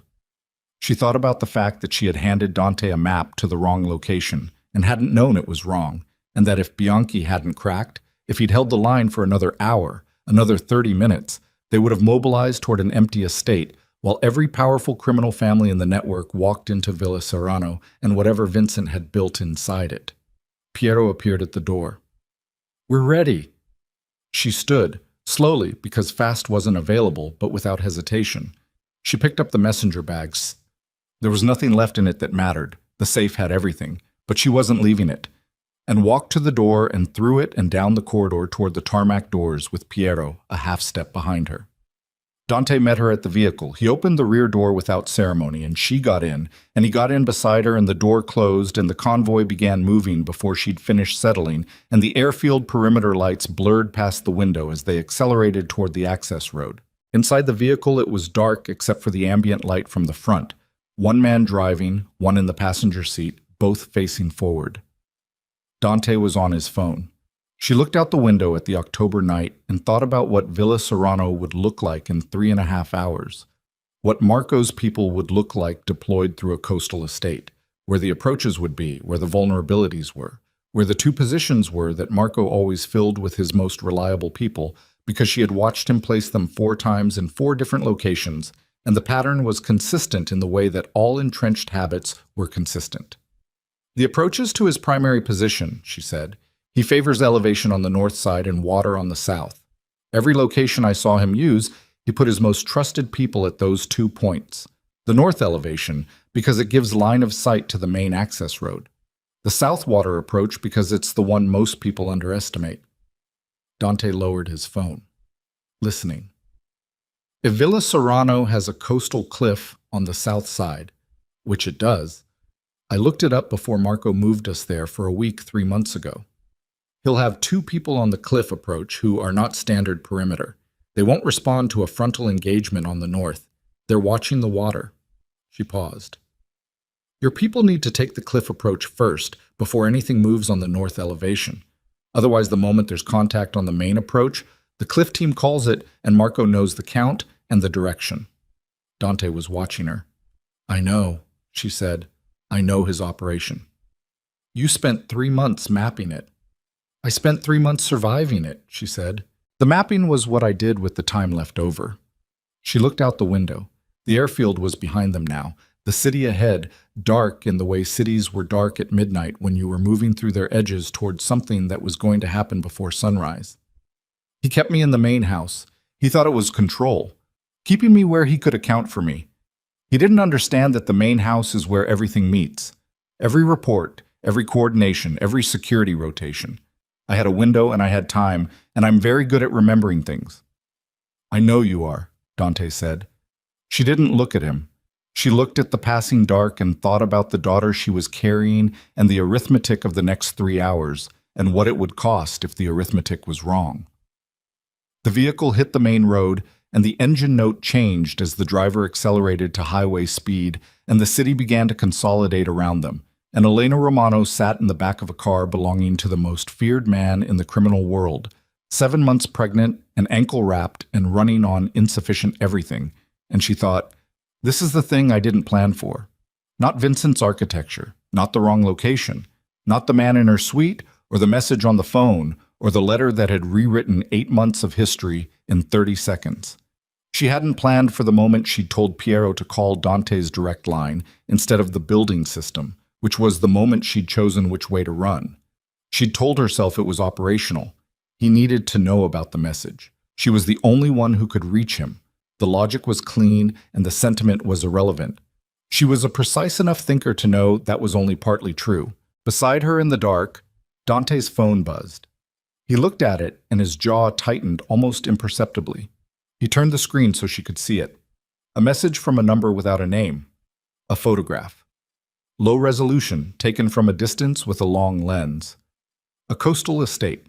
Stone walls, terraced grounds dropping toward a cliff edge, a main house with its lights on, against the dark water behind it. And below the photograph, 3 words.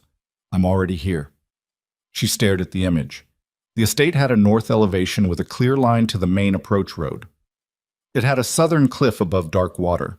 It had a main house with its windows lit from inside, which meant people were already moving through it, preparing it, filling the positions she'd just described. She had described Marco's pattern to Dante. Marco had sent the photograph to show them the pattern was already deployed. He knew what she'd told Dante. He knew because the vehicle she was sitting in had been prepared by people who moved through Dante's organization, and Vincent had been in that organization for 22 years. And 22 years was long enough to put a listener somewhere she hadn't thought to check. She looked at the seat in front of her, at the door panel, at the space between her seat and Dante's. Stop the car, she said. Dante looked at her. Stop the car right now and get everyone out, she said. This vehicle is compromised. The driver was already reacting. Dante's hand was already moving to his shoulder with a single sharp tap that meant exactly what she'd said. And the SUV was pulling to the highway shoulder before she finished the sentence, and the doors were opening, and the cold night air hit her face, and she was on the roadside gravel with Piero's hand at her elbow, and the other 2 vehicles pulling over ahead of them, and men spilling out into the dark with weapons up and searching. No contact. Just the highway and the dark and the distant lights of the city behind them. Dante stood on the gravel with his phone in his hand and the photograph still on the screen and looked at Elena across the roof of the vehicle they'd just evacuated. He heard everything, she said. Everything I told you in the car. He heard. Dante looked at the vehicle, then at his phone, then at her. And she watched the last version of the plan he'd been running dissolve completely. The timeline, the approach, the tactical advantage that 3 hours had seemed to offer.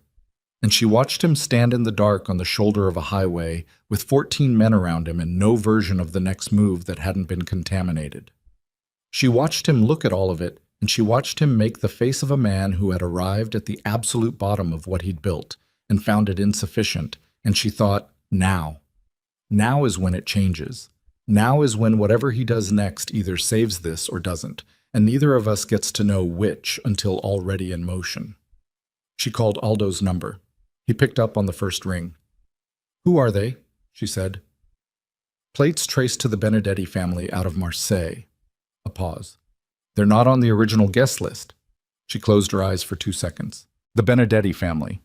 She'd seen the name once in Marco's files, not in the commission documents, in a separate folder she'd opened by accident and closed quickly, because at that point she hadn't yet understood what she was looking for. A side arrangement, a family that operated outside the commission structure and had reason to want the commission structure dismantled. They're not here for the gathering, she said. They're here to clean up after. Whatever happens inside that estate tonight, the Benedetti people are the ones who make sure none of it traces back to Vincent. She paused.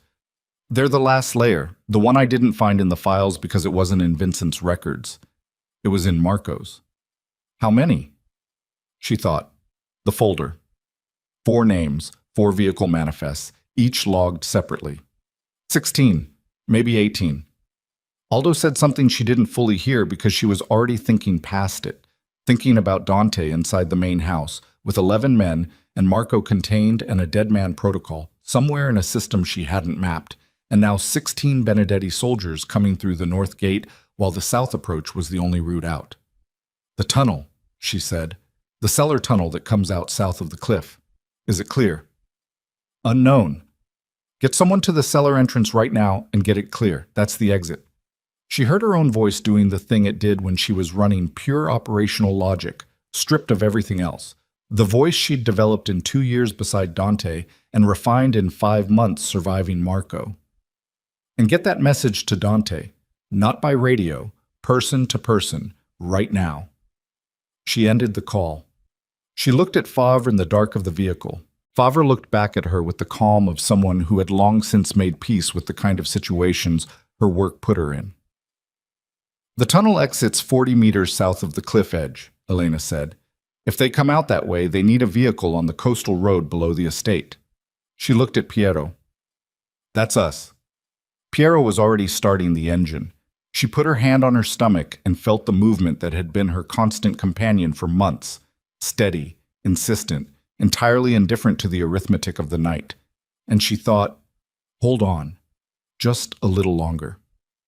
The vehicle came out of the service road and onto the highway heading south, running dark, no lights, moving toward a coastal estate where Dante Moretti was standing over Marco Salvatore with a dead man protocol still armed somewhere in the dark and 16 Benedetti soldiers coming through the front gate, and the only exit was a tunnel she'd memorized from the inside, and the only person who knew exactly where it came out was sitting in the back seat, counting her daughter's movements against her palm and driving toward the thing she'd spent 8 months trying to get far enough away from to survive. She was driving toward it anyway, because the math, for once, was simple. There was no version of safe that didn't go through the next hour, and the next hour needed everything she had left. The tunnel smelled like salt water and old stone and the specific cold of spaces that never saw light. Dante went through it last. Not protocol. Nothing about the last 4 hours had been protocol.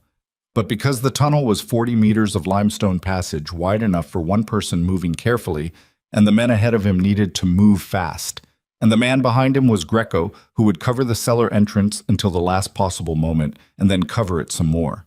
Marco was between them, wrists bound with zip ties from Aldo's kit, moving without resistance, which was the behavior of a man who had correctly assessed his remaining options and found them limited to cooperation. The dead man protocol location had taken 6 minutes to extract. Not through anything Dante was proud of, through the specific arithmetic of a man watching his last leverage evaporate in real time as the sound of Benedetti vehicles on the north approach got louder and the interior of his estate filled with people who were better at this than his remaining security. Marco had given up the location the way people gave up things they'd believed were permanent. Suddenly, completely. With the particular deflation of someone who had organized their entire position around a single load-bearing wall and was watching it go. A server. Off-site. The access credentials and the disarm sequence were in Marco's phone, which Aldo had in his jacket pocket. That was the deal. That was what cooperation looked like at 0340 in a coastal estate with 16 Benedetti soldiers coming through the front gate.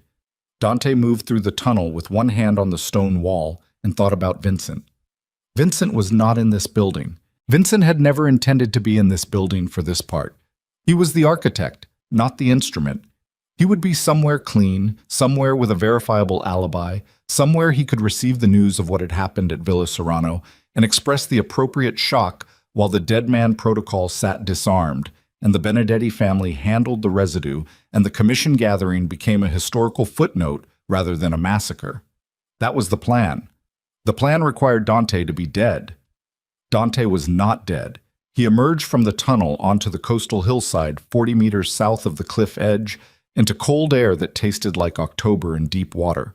And the first thing he saw was headlights below.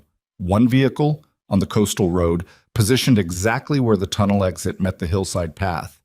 No running lights, just headlights, on low, aimed at the path so people coming down it could see where to put their feet. He stood at the tunnel exit and looked at those headlights and felt something move through him that he couldn't have named cleanly. Relief was part of it, but relief was too simple for what it was sitting inside of. His men came down the path in pairs. Marco between Aldo and a man named Testa, who had been doing this work since before Marco's current operation existed. Greco last, backward, watching the tunnel entrance with his weapon up until the hillside gradient made the angle impossible, and then turning and moving fast. Dante went down to the vehicle. The rear door opened before he reached it.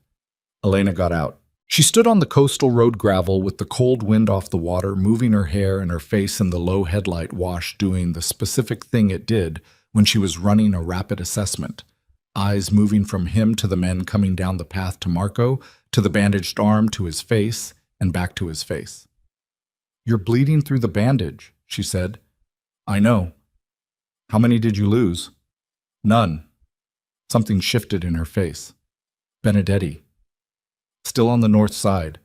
They'll find an empty estate and a security team that can't tell them much." He looked at her standing on the gravel in the dark. "You positioned the vehicle." "Piero drove. I navigated." She paused. "I knew where the tunnel came out." "I know you did." They looked at each other on the coastal road with the water somewhere below them in the dark, and 11 men moving around them with the efficient purposefulness of people who had work left to do, and Marco Salvatore standing 20 feet away in zip ties, watching this exchange with the expression of a man cataloging information he no longer had any use for. Favre appeared at Elena's shoulder. "She needs to sit down," she said to Dante, with the tone of someone stating a medical fact and expecting it to be treated as one. "I'm fine," Elena said. "You've been fine for 4 hours," Favre said. "The baby has been fine. I would like both of you to continue being fine, which requires sitting down." Elena sat down, not gracefully. She lowered herself onto the running board of the vehicle, with one hand on the doorframe and the other on her stomach and the ankle extending carefully in front of her, and she did it without comment or performance, which told Dante more about how tired she was than anything she would have said. He crouched in front of her, at her level, not above. She looked at him. "The protocol," he said. "The credentials are in Marco's phone. I need 30 minutes with a clean connection to access the server and run the disarm sequence." He paused. "After that, Vincent has no leverage. And then I find Vincent." She held his eyes. "You know where he is." "I have a good idea." "You've had a good idea about Vincent for 22 years, she said. "Most of those ideas were wrong." He absorbed that. It landed the way true things landed. Not painfully exactly, but with weight. "Yes," he said. She looked at the water she couldn't see, at the dark where the water was. "He'll run when the Benedetti team reports back. He'll know the estate is empty and Marco is contained and the protocol is the only card left." She paused. "He'll try to arm it remotely. Trigger it before you can disarm it. Which is why I need the 30 minutes. You don't have 30 minutes. Elena. He'll know within 20 that something went wrong tonight. His timeline collapses the moment the Benedetti team makes contact and gets nothing." She looked back at him. "You have 15 minutes, maybe less." Dante looked at Aldo. Aldo already had Marco's phone out. "The server credentials," Dante said to Marco. Marco looked at him from 20 feet away with his hands bound and the coastal wind moving his jacket and the expression of a man doing one final calculation. "The arrangement we discussed," he said. "My cooperation for—" "You're alive," Dante said. "That's the arrangement." A pause. "The username is M-Salvatore-primary. The password is in the notes application under the contact name Esposito." He paused. "The disarm sequence is a 16-digit code. It's not written anywhere. I have it memorized." "Then you're going to tell it to Aldo right now," Dante said. "And Aldo is going to verify it works. And if it doesn't work, you and I are going to have a much shorter remaining conversation." Marco told Aldo the code. Aldo moved to the front of the vehicle and got in. And the next 14 minutes were the specific quality of silence that came from everyone present. Understanding that a number was counting down and the outcome depended on whether a 16-digit sequence entered into a server access panel was the right sequence or a delay tactic. Elena sat on the running board and Favre sat beside her, and Dante stood near the vehicle's front and watched Aldo's face through the windshield without being able to read it, because Aldo's face was not the kind that gave things away while a task was in progress. At 14 minutes and 20 seconds, Aldo looked up. He nodded once. The dead man protocol was disarmed. 7 years of Moretti financial records, sitting in an off-site server in Liechtenstein, were now accessible only by credentials that Aldo had just changed to a sequence that Marco Salvatore would never know. Dante exhaled. One breath, controlled. The specific exhale of a man releasing something he'd been holding at operational distance for the last hour because holding it was the only way to keep moving. Then he pulled out his phone and made a call and spoke for 90 seconds in a voice too low for anyone else on the road to hear, and when he ended it, he looked at Greco and said, "Vincent is at the Moretti family's secondary property on the lake. He's been there since he left the airfield. He thinks it's clean." He paused. "It's not clean anymore." Greco moved. 3 men with him, 1 vehicle. What happened at the lake property in the hour that followed was not something Dante described to Elena and not something she asked him to describe. She understood the shape of it, the shape of what it meant when Dante Moretti said a location was no longer clean and sent Greco. And she sat on the coastal road running board with Favre's hand on her wrist and thought about Vincent Caruso sitting in a lake property that he believed was his sanctuary, holding a phone that was about to stop being useful. And she found that she had no feeling about it that she could cleanly identify as one thing. She thought about Pinto's son, 8 months old. She found that feeling was somewhat simpler. At 0500, as the sky above the water began to suggest rather than commit to light, Dante's phone rang. He listened for 40 seconds. He said 2 words, "Understood," and "yes," and ended the call. He came back to where she was sitting, still on the running board because Favre had stopped suggesting and started requiring, and he stood in front of her in the early gray light, with his jacket blood-stained on the left side and his face carrying everything the night had cost it. And he said, "It's done." She looked at him. "Vincent," he said. She nodded. She looked at the water, which was becoming visible now in the pre-dawn, dark gray and very still, the October sea in the hour before the world decided to start again. She thought about 22 years. She thought about the weight of that, what it meant to build something over 22 years and have the foundation turn out to be a man who'd been measuring you for demolition the entire time. "Are you all right?" she said. He was quiet for a moment. No. She appreciated the honesty of it more than she could say, so she didn't say it. She looked at the water. "The commission families," she said. "They'll need to be notified. The gathering location, the conspiracy, they need to know what was planned and why it's not happening." "I know." "That's a conversation you have in person, not through intermediaries." "I know, Elena." "And the Varelli situation. I'll speak to Enzo directly, today." He paused. "Camilla deserves better than what happened tonight. She'll get an honest explanation and a clean exit, and whatever political accommodation makes the Varelli family whole." He paused again. "She didn't know." "I didn't think she did.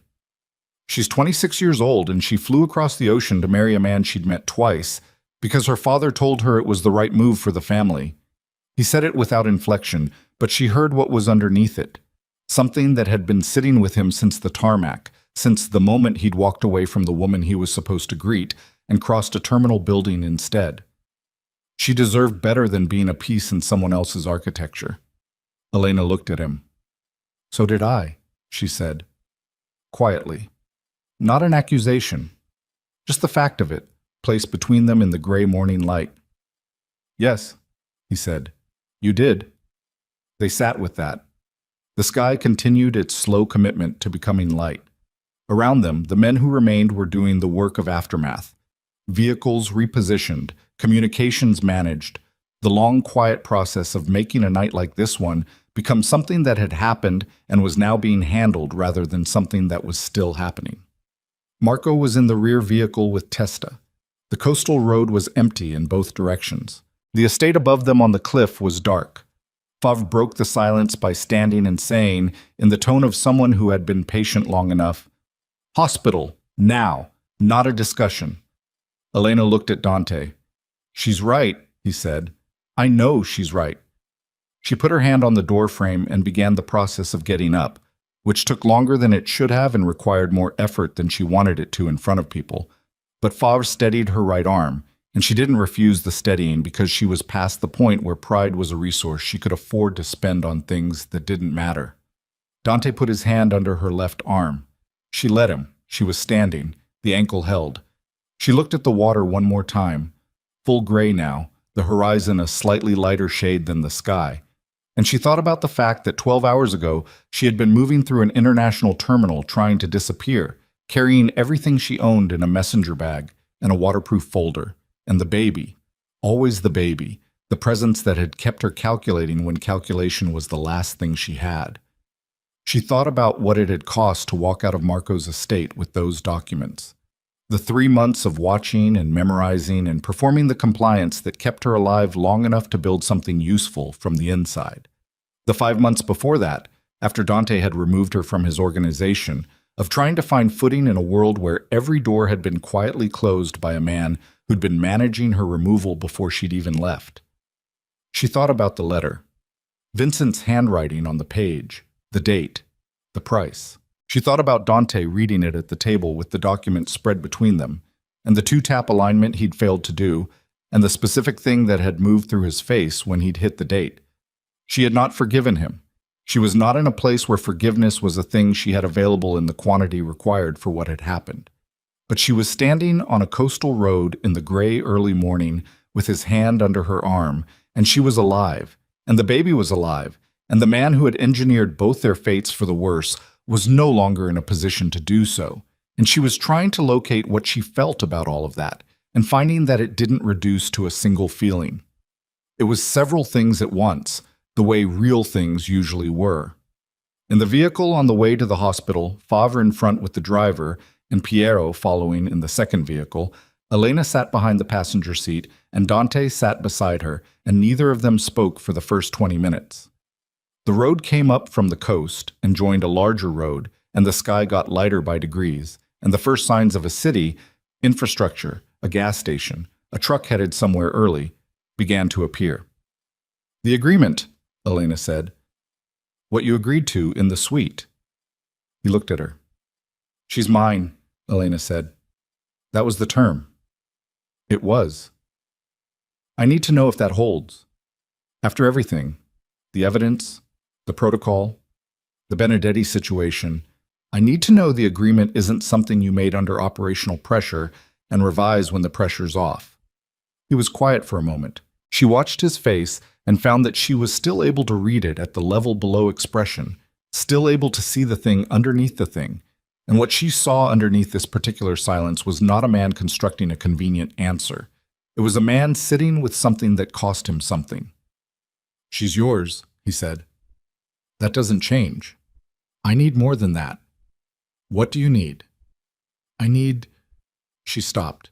She looked at the road ahead, at the city assembling itself in the early light. "I need to know what you want. Not what the agreement is. What you actually want." She looked at him. "Because I spent 2 years working beside you, and I thought I knew the answer to that, and then I found out the answer was a line item in a negotiation I didn't know was happening. So I'm asking directly. What do you want?" He looked at her. In the gray morning light in the back of a moving vehicle, with everything the night had done to both their faces, he looked at her the way he had looked at her downstairs in the corridor. Not the operational look, not the calculating look, the one with less structure to it. "I want to be in her life," he said. "I want to be in your life, if you'll let me build toward that over time. I'm not asking for anything tonight. I'm not asking for anything this month." He paused. "I'm telling you what I want so you have accurate information. What you do with it is yours." She looked at him for a long moment. "That's the most honest thing you've said to me in 2 years," she said. "I know. It should have been the operating mode the whole time." "Yes," he said, "it should have." She looked back at the road. She put her hand on her stomach and felt the movement that answered her, steady, present, entirely hers. "The name," she said. "I've been thinking about her name." He waited. "Sophia," she said. "I want to call her Sophia." He was quiet for a moment. Then, "Sophia, do you have an objection?" "No," he said. "Sophia is—" He stopped, started again. "My mother's name was Sophia." She hadn't known that. In 2 years, she hadn't known that, which said something about what 2 years of working beside someone actually looked like when neither of you was paying attention to the right things. She sat with the coincidence of it, if it was coincidence, and decided it didn't require immediate analysis. Some things could just be what they were. The hospital appeared on the left side of the road. A private facility, not the kind with waiting rooms and intake forms and people asking questions that required particular answers. The kind that existed in every major city for people who moved through the world the way Dante Moretti moved through it. The kind that asked nothing and provided everything, and understood that the nature of the emergency was not always the kind that got filed in a report. The vehicle stopped. Dante got out and came around and opened her door, and she got out with his hand available but not insistent, and she stood in the hospital drive in the early morning light, with the city waking up around them, and she thought, this is the other side. Not the good side necessarily. Not the version where everything was resolved and the cost had been reasonable and the future was a clean surface. The other side was just the place you reached when the thing you'd been surviving was over, and the surviving had changed you in ways you wouldn't fully understand for a long time. And the person standing beside you had also changed, and neither of you was the version that had existed before the damage. That was what the other side was. Not resolution, just the place where you could finally stop moving long enough to assess what was left. Favre was already at the entrance. She looked at Elena with the eyes of a woman who had seen this specific kind of person in this specific kind of aftermath before and knew that the next thing they needed was not medicine. Then she looked at them both and nodded once, the nod of a woman who had formed an opinion and was choosing not to share it, and went inside. Dante stood beside Elena in the drive. "The families," she said. "The commission. When you talk to them about Vincent, about the conspiracy, they're going to ask about me." "Yes." "What will you tell them?" He looked at the hospital entrance, at the automatic doors, at the gray morning sky above the building where the light was doing what light did in October. Not warm, not promising anything, just present. "The truth," he said, "that the person who found the conspiracy and documented it and carried it out of a hostile operation at personal cost was a woman named Elena Romano, and that she's the reason there was a commission gathering to protect instead of a massacre to explain." She looked at him. "They'll want to meet you," he said. "Eventually, when you're ready, on your terms." "My terms," she said. "Your terms," he said. "Always." She looked at the automatic doors, at the light inside the lobby, which was warm in the way hospital lobbies were warm, functional warmth, the warmth of a place designed to receive people at the worst points of their lives and make the temperature comfortable while everything else was not.